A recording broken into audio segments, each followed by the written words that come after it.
streets social media mandinotswera ndichiona kuti nyaya dziri kufamba sei.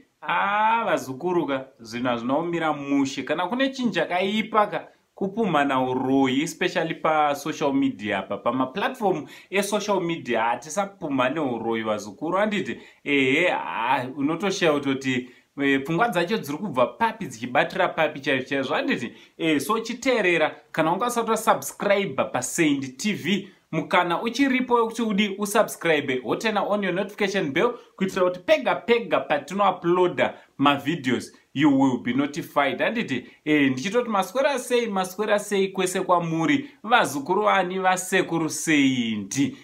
So vazukuru mumastreets moma ndinoswera ndichiona kuti nyaya dziri kufamba sei. Dhuma na Queen Tatericious. Handiti Tatericious Karigambe avo anogara kuSweden ane mashoko ataurawo akanyora panonzi papage pake pamusoro paDhafu. Handiti pamusoro paDhafu vazukuru chekutanga chaakataura akati zoni akanyora mashoko ari panapa rega ndimaverenga. Handiti kuitira kuti ndisazoni sekuru ndowataura. Mashoko ekutanga akataura akanyora kuti those who have followed me for years know that ndirote nje.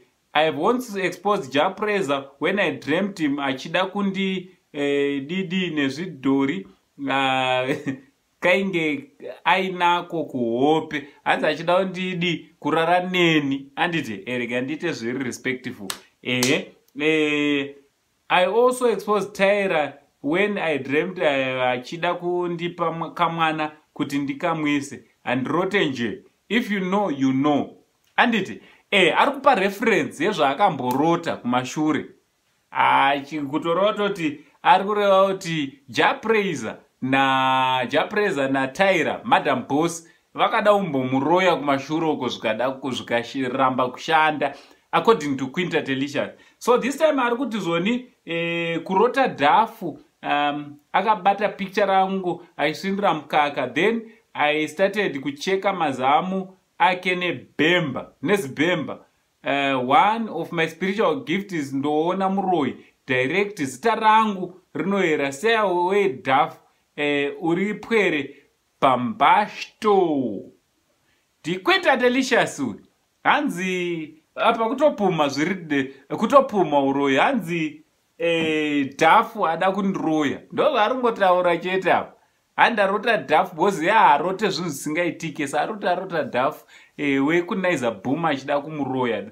Zvinova zvinhu zvisina kunaka vazukuru kupumana kana tiri hungry for trending. Handiti kuti tirambe tiri mugemu iri tisadena vanhu ipapapa zviri kuitirwa naQueen Tatericious ndini Dhafu handipindure zvakadai because Queen Tatericious chaari kuitira ndechekuti zoni Dhafu aprovoke. She's trying to provoke Dhafu amprovoka Dhafu opindura votanga kuchenja mashoko. Handiti why? Because she knows very well kuti Dhafu ari kurira. Dhafu ari kurira pari zvino Dhafu ndeane chimuti kana kuri kucomedy kumaladies. Handiti so Queen Tatericious anotambira panenge pane munhu ari kurira patime yachona, so ndokuti arambe achirira.